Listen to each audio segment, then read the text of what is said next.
ಬಾಬಣ್ಣ, ಇದೇನಿದು? ನೋಡೋದಕ್ಕೆ costly ring ಇದ್ದಾಗಿದೆ. ಇದನ್ನ ಉಡುಗೊರೆ ಹಾಕ್ಕೊಡ್ತಾ ಇದ್ದೀರಾ? ಸತ್ಯ, ಇದನ್ನು ಉಡುಗೊರೆ ಅಂತಾದರೂ ಅನ್ಕೋ, ಬೋನಸ್ ಅಂತಾದರೂ ಅನ್ಕೋ, ಬಹುಮಾನ ಅಂತಾದರೂ ಅನ್ಕೋ, ಅದು ನಿನಗೆ ಬಿಟ್ಟಿದ್ದು. ಒಟ್ಟಿನಲ್ಲಿ ನಿನ್ನ ಕೆಲಸಕ್ಕೆ ನಾನು ಕೊಡ್ತಾ ಇರೋ ಇನಾಮಿದು. ಅಯ್ಯಯ್ಯೋ ಬಾಬಣ್ಣ, ಇದೆಲ್ಲ ಬೇಡ ನನಗೆ. ಇದನ್ನ ಕೊಡೋ ಅಷ್ಟು ಮಹಾನ್ ಕೆಲಸ ನಾನೇನು ಮಾಡಿಲ್ಲ. ನಾನು ಮಾಡೋ ಕೆಲಸಕ್ಕೆ ಸಂಬಳ ಕೊಡ್ತೀರಾ, ಅಷ್ಟು ಸಾಕು ನನಗೆ. ಇಲ್ಲ ಸತ್ಯ, ನೀನು ಮಾಡಿರೋ ಕೆಲಸದ ಬೆಲೆ ನಿನಗೆ ಗೊತ್ತಿಲ್ಲ. ಆಯ್ತಮ್ಮ, ಸಂಬಳ ಅಂತ ಕೇಳ್ತಾ ಇದೀಯಾ. ಸಂಬಳದ ಲೆಕ್ಕದಲ್ಲೇ ಕೊಡೋಂಗಿದ್ರು ಇದು ಏನೇನೂ ಇಲ್ಲ. ಇಷ್ಟು ಕಾಸು ಕಲೆಕ್ಷನ್ ಮಾಡೋದಕ್ಕೆ ಮಾರ್ಕೆಟ್ನಲ್ಲಿ ನಡೀತಿರೋ ಕಮಿಷನ್ ಲೆಕ್ಕದಲ್ಲಿ ಕೊಟ್ಟರು ಕಡಿಮೆನೇ. ಸತ್ಯ, ನೀನು ಇದನ್ನು ತಗೊಳ್ಳೇಬೇಕು. ತಗೊಳ್ಳಿಲ್ಲ ಅಂದರೆ ನನಗೆ ಬೇಜಾರಾಗುತ್ತೆ. ಅಲ್ಲ ಬಾಬಣ್ಣ, ಇಷ್ಟು ಕಾಸ್ಟ್ಲಿ ರಿಂಗನ್ನ ಮನೆಯವ್ರಿಗೆ ಕೊಡೋದು ಬಿಟ್ಟು ನನಗೆ ಕೊಡ್ತಾ ಇದ್ದೀರಲ್ಲ, ಬುದ್ಧಿ ಇದೆಯಾ ನಿಮಗೆ? ಸತ್ಯ, ನನಗೆ ಬುದ್ಧಿ ಇದೆಯೋ ಅಲ್ವೋ ಗೊತ್ತಿಲ್ಲ, ಆದರೆ ನಾನು ಯಾವಾಗಲೂ ಹೃದಯದ ಮಾತೇ ಕೇಳೋದು. ಮಗಳೇ, ಈ ಹೃದಯಕ್ಕೆ ಕುತಂತ್ರ ಗೊತ್ತಾಗಲ್ಲ, ಆಳ ಅಳತೆನ ತೂಗು ನೋಡಲ್ಲ. ಅದು ಯಾವುದನ್ನೇ ಆದರೂ ಕುರುಡಾಗಿ ನೋಡ್ಬಿಡುತ್ತೆ ಮಗಳು. ಏನೇ ನಿರ್ಧಾರ ತಗೊಳ್ಬೇಕಾದ್ರೆ ಈ ಮೆದುಳು ಸರಿನೋ ತಪ್ಪೋ ನೋಡುತ್ತೆ, ಆದರೆ ಈ ಹೃದಯ ಕನಸಿನ ಮಾತನ್ನು ಕೇಳುತ್ತೆ.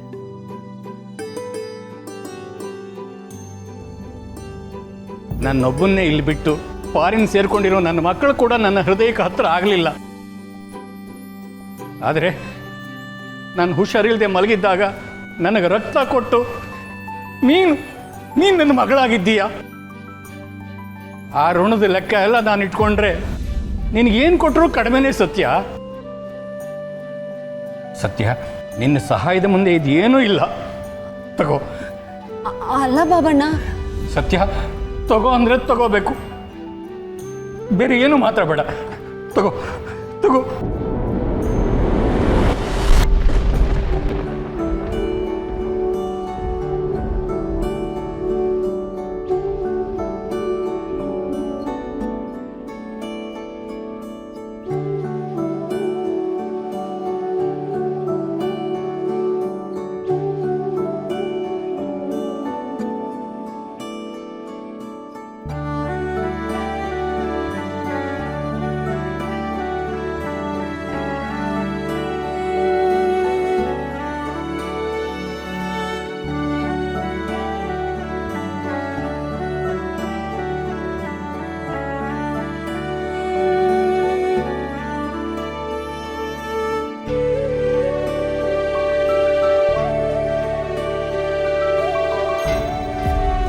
ದಂಪತಿಗಳಿಬ್ಬರು ಮಠದ ಕಡೆ ಬಂದು ತುಂಬ ದಿವಸ ಆಗಿದೆ. ಮೊನ್ನೆ ಗುರುಪೌರ್ಣಿಮೆಗೆ ಬರ್ತೀರಾ ಅಂತ ಎಣಿಸಿದ್ದೆ.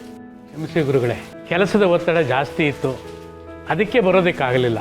ಇರಲಿ, ಯಾವುದೇ ಕೆಲಸನೂ ಒತ್ತಡದಿಂದ ಮಾಡೋಕ್ಕೆ ಹೋಗಬೇಡಿ. ಕೆಲಸ, ಸಂಪಾದನೆ, ಇದು ಎಲ್ಲದರ ಉದ್ದೇಶ ನಮ್ಮ ಒತ್ತಡಗಳನ್ನು ಕಳ್ಕೊಂಡು ಸಂತೋಷನ ಪಡ್ಕೊಳ್ಳೋದು. ಆಯಿತು ಗುರುಗಳೇ, ಸಾಧ್ಯವಾದಷ್ಟು ಒತ್ತಡನ ಕಡಿಮೆ ಮಾಡ್ಕೊತೀನಿ. ಹೇಳಿ, ಏನು ಬಂದಿದ್ದು? ಅದು ಗುರುಗಳೇ, ಗುರುಗಳೇ, ಮನಸ್ಸಿಗೆ ಯಾಕೋ ನೆಮ್ಮದಿನೇ ಇಲ್ಲ. ಏನೋ ಒಂಥರ ಕಿರಿಕಿರಿ, ಎಲ್ಲೋ ಏನೋ ಅನಾಹುತ ಆಗ್ಬಿಡತ್ತೆ ಅನ್ನೋ ಭಯ. ಮನಸ್ಸು ಗೊಂದಲಗಳ ಗೂಡಾದರೆ ಆ ಗೂಡಲ್ಲಿ ಸಂತೋಷ, ಸಮಾಧಾನ, ನೆಮ್ಮದಿಯನ್ನು ಹಕ್ಕಿಗಳು ಇರೋದಿಲ್ಲ. ಮನಸ್ಸಿನ ಗೊಂದಲಕ್ಕೆ ಒಂದೇ ಕಾರಣ ಅಂತ ಇರೋಲ್ಲ ಸೀತಮ್ಮ.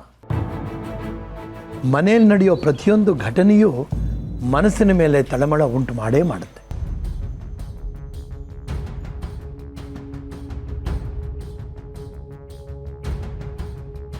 ರಾಯರೇ, ನಾನು ನಿಮ್ಮ ಮನೆಗೆ ಬಂದಾಗ ನಿಮ್ಮ ಹುಡುಗನಿಗೆ ಗೊತ್ತು ಮಾಡಿದ ಹುಡುಗಿ ಜಾತಕ ತಗೊಂಡು ಬನ್ನಿ ಅಂತ ಹೇಳಿದ್ದೆ.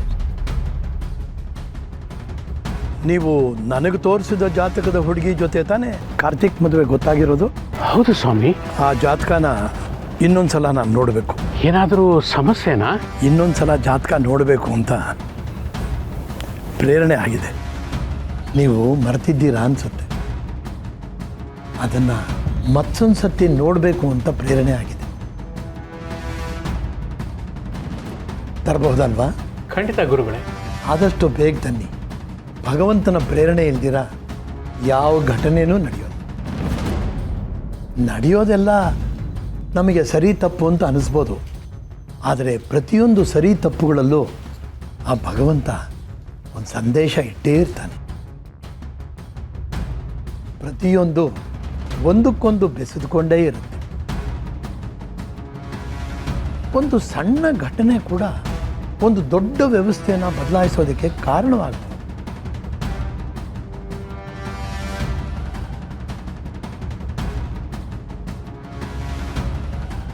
ನಾನು ಹೇಳ್ತಿರೋ ಮಾತುಗಳು ಈಗ ಸದ್ಯಕ್ಕೆ ನಿಮಗೆ ಅರ್ಥವಾಗದೇ ಇರ್ಬೋದು, ಆದರೆ ಸಮಯ ಬಂದಾಗ ನಿಮಗೆಲ್ಲ ಅರ್ಥ ಆಗುತ್ತೆ. ಗಾಬರಿ ಆಗಬೇಡಿ. ಮೊದಲು ಜಾತಕ ತರೋದಕ್ಕೆ ವ್ಯವಸ್ಥೆ ಮಾಡಿ. ರಾಯ್ರೆ, ಗುರುಗಳೇ, ಸರಿ ಗುರುಗಳೇ, ಆದಷ್ಟು ಬೇಗ ವ್ಯವಸ್ಥೆ ಮಾಡ್ತೀನಿ. ಶುಭಮಸ್ತು.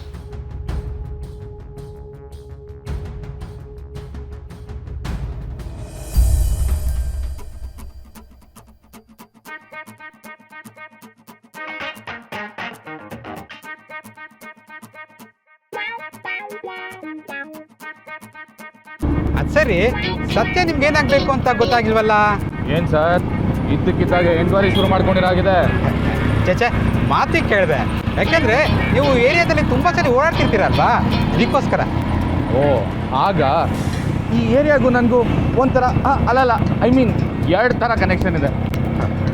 ಓ ಹಾಗೆ. ಸರಿ, ಆ ಕನೆಕ್ಷನ್ ವಿಷಯನೇ ಹೇಳಿ ಕೇಳೋಣ. ಸರ್, ನಾನು ಅರ್ಜೆಂಟಾಗಿ ಸತ್ಯನ ಮನೆಗೆ ಹೋಗಬೇಕು. ಕನೆಕ್ಷನ್ ಕತೆ ಎಲ್ಲ ಹೇಳೋಕ್ಕೆ ನಂಗೆ ಟೈಮ್ ಇಲ್ಲ ಸರ್. ಸರ್, ನಾನು ನಿಮಗೆ ಸತ್ಯ ಮನೆ ತೋರಿಸಿ ಸಹಾಯ ಮಾಡ್ತಾ ಇದ್ದೀನಿ. ಅಂಥದ್ರಲ್ಲಿ ನಿಮ್ಮ ಕತೆ ಹೇಳೋದಕ್ಕೆ ಟೈಮ್ ಇಲ್ಲ ಅಂದರೆ ಹೇಗೆ? ನಾನು ನಿಮ್ಮನ್ನ ಸತ್ಯನ ಮನೆ ಹತ್ರನೇ ನೋಡಿದ ನೆನಪು. ಸತ್ಯನ ಮನೆ ಹತ್ರನಾ?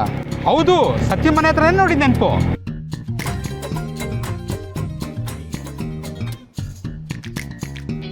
ಸರ್, ಏನು ಸರ್ ನೀವು ಮೊದಲೇ ಓಡಿಸ್ತಾರ ಸ್ಲೋ, ಅಂಥದ್ರಲ್ಲಿ ಹಂಪನೆಲ್ಲ ಜಂಪ್ ಮಾಡ್ತಿರಲ್ಲ.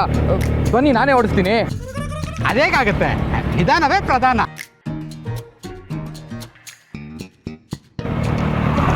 ಹೌದು, ಸತ್ಯನ ಮನೆಯವರು ನಿಮಗೆ ಮುಂಚೆಯಿಂದನೂ ಪರಿಚಯನಾ?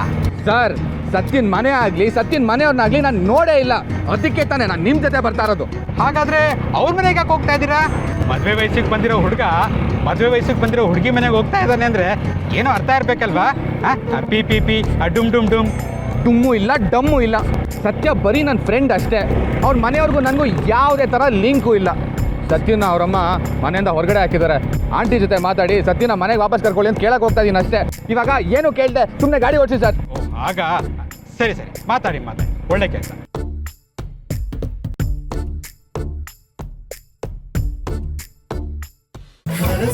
ಆರತಿ ಮಾಡಿ ಬರ್ತಾಳೆ ನಮ್ಮ ಸತ್ಯ.